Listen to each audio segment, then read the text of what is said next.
I want there to be no discussion who the best in the world is. Like, I want the discussion to be gone. And I want... People say that Jon Jones is the best MMA fighter ever. And I want his name on my resume and me to be in the win column. That's what I want. Tom, a big welcome to Times Radio. Thanks so much for being with us. I thought I'd start off by the most common misconceptions, or with the most common misconceptions about the UFC. Okay. What do you think they are? What do you think people think about it that is completely wrong? That it's brutal, which... to a degree, I can see where they're coming from, definitely. But, there are regulations and rules in place that, nobody gets hurt too badly. Obviously, it is the sport of fighting.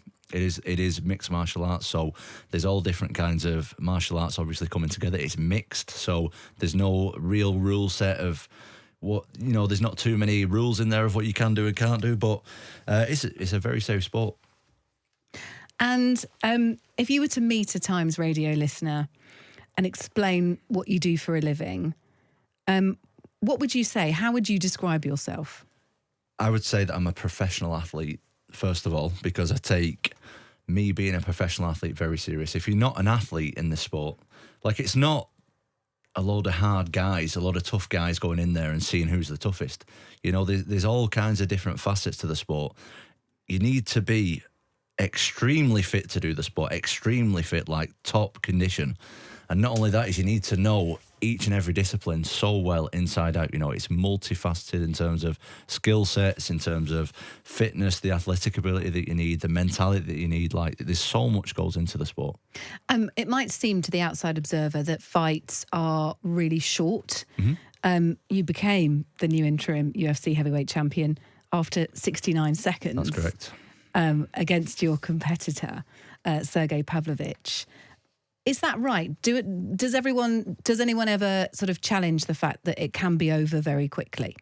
Oh, of course. Like, there's fights that go 25 minutes. Like, if you fight in a main event or a title fight, it's 25 minutes. It's 5-minute rounds, which is a long time to be fighting somebody. Or if you're fighting lower down the card, it's 3 5-minute rounds. And, the fights can end in a minute. The fights can end in 10 seconds even.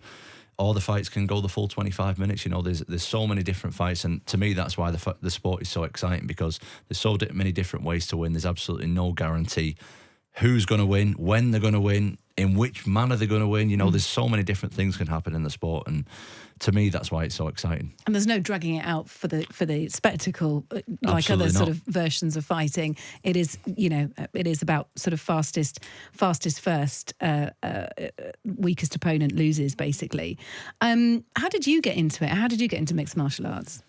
So I think it was a little bit of an unorthodox way. I never had a realization where I was like, right, I need to focus on this, like mixed martial arts, and this is going to be my job. It was like, in my family, martial arts is something that everybody does, really. Like, my dad's been involved with grappling and jiu-jitsu for all my life, at least, and I'm 30 years old. So, my brother's involved with it, my cousins are involved with it, and it's just something that we do in my family. Like, we go to the gym and train, and that's kind of our family culture, is to be kind of brought up in the gym and around martial arts and grappling and combat sports. And it was just kind of a natural progression. And for me personally, when I realised that people were doing what I do now rather than working a normal job, I just thought, I just want to do this because I love it.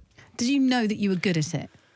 Or how good you were at it? Because you are one of the best fighters around at the moment. Well, not to blow my own trumpet, but I'm number one in the world at the moment, so I am literally the best fighter in the world, yeah, right now. But it was a long process. You have to be, I always say, like the hammer and the nail.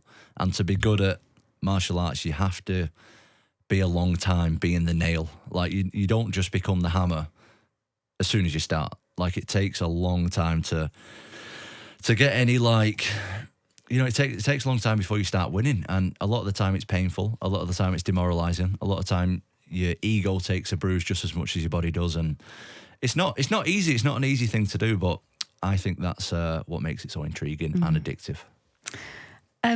Your win against Sergey Pavlovich, you had 2 weeks to prepare for that. So that was a fight sort of sprung on you at short notice.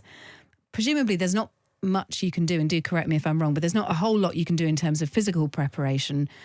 So then, therefore, how do you mentally prepare for that fight in such a short amount of time? You're absolutely right. Like 2 weeks, that's not enough time to prepare for a fight, to be honest with you. But I've had a lot of fights at this point, and I was completely aware, and I said this in a million interviews leading up to the fight. There's one thing for sure, I'm definitely not going to win the fight by watching it on TV at home. That's one thing that's guaranteed.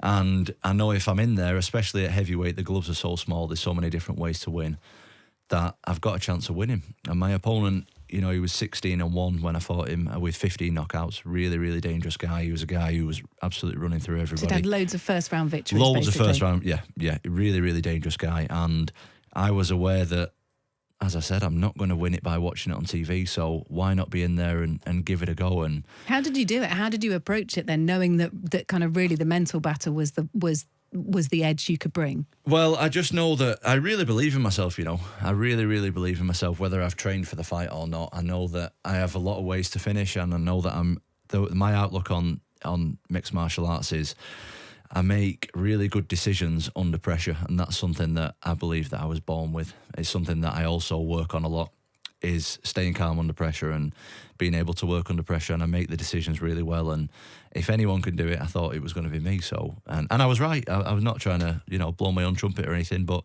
I knocked out the most dangerous guy in the UFC without a training camp, and it paid off. So I'm happy with it. A fighter's allowed to get scared? Oh, I'm scared every fight. Absolutely, it's the most scary thing.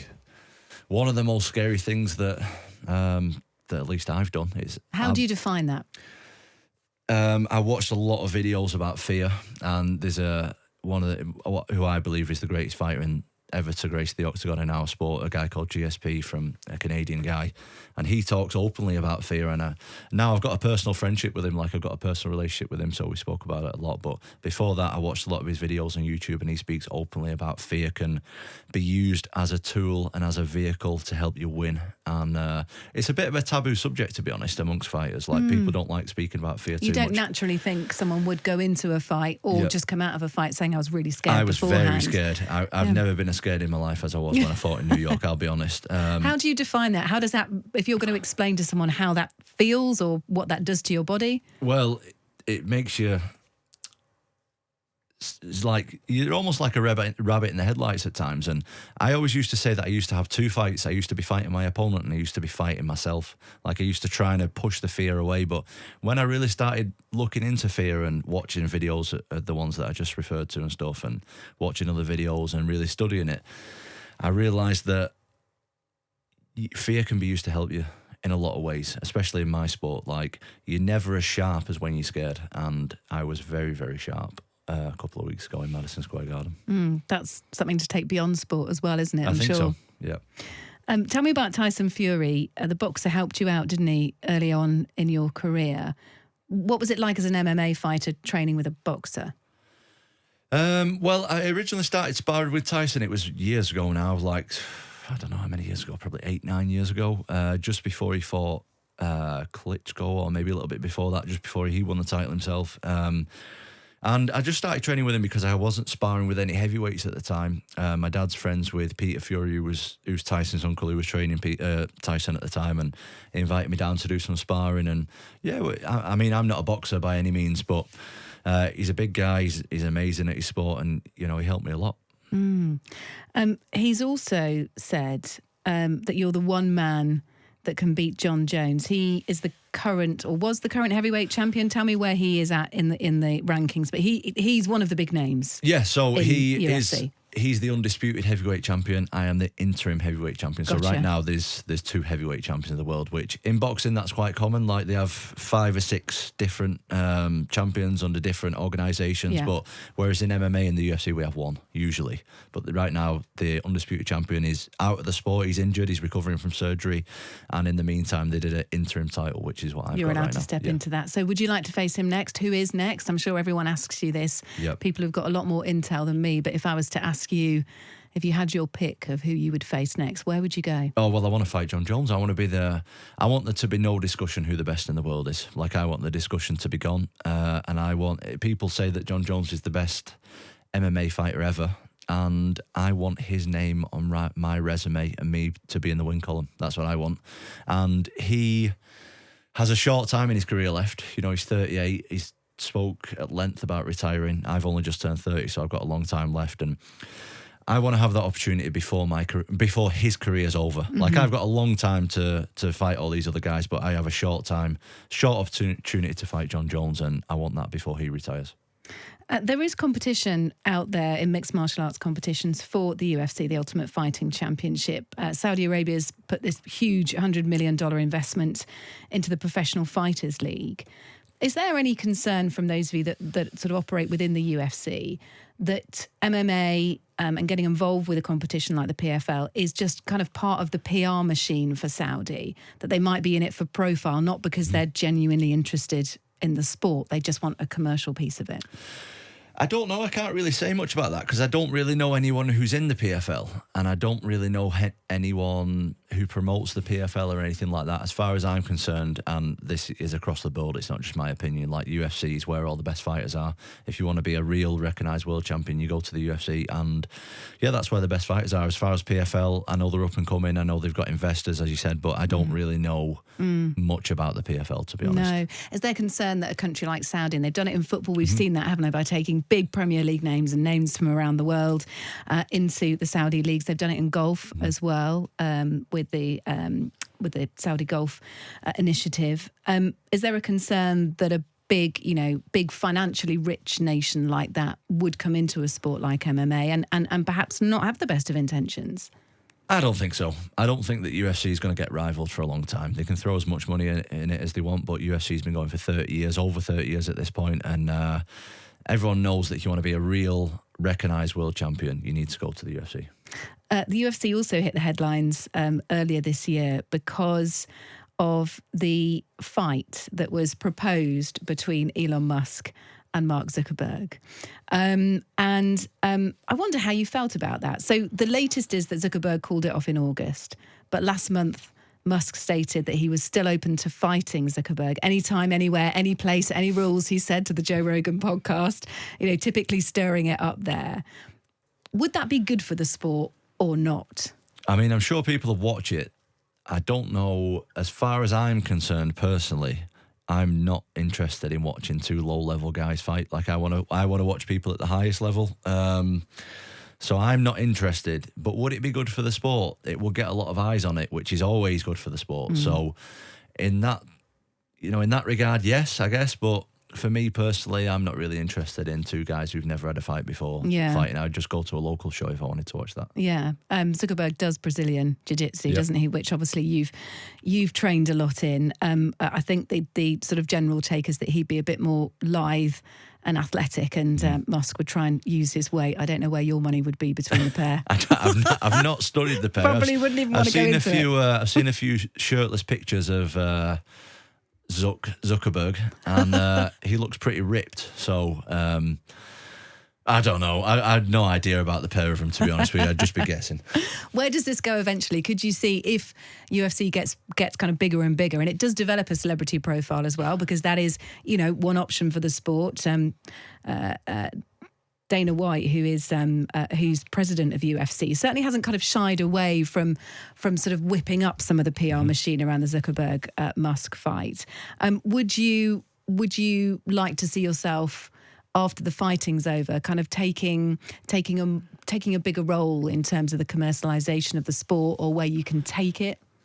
When I'm finished fighting, I think this is still years to come, but I think I want to be doing more analyst work. Like, I want to try and represent the sport as well as I can, and I want to educate people about the sport as much as I can. And it's still in its very, very infancies at the moment. I've done bits here and there, but that's something I want to get more into kind of when I've finished. And I think that I've got a good mind for fighting. I think that my track record shows that so far, hopefully. And I would like to do, maybe some breakdown stuff and promote the sport that way and educate more people on it if I can. Well, look, it's been great to have you on Times Radio. Thank you for educating us as well, telling us a little bit more about what you've been up to and what the sport means. Tom Aspinall, who is the new interim UFC heavyweight world champion. Thank you. Thank you.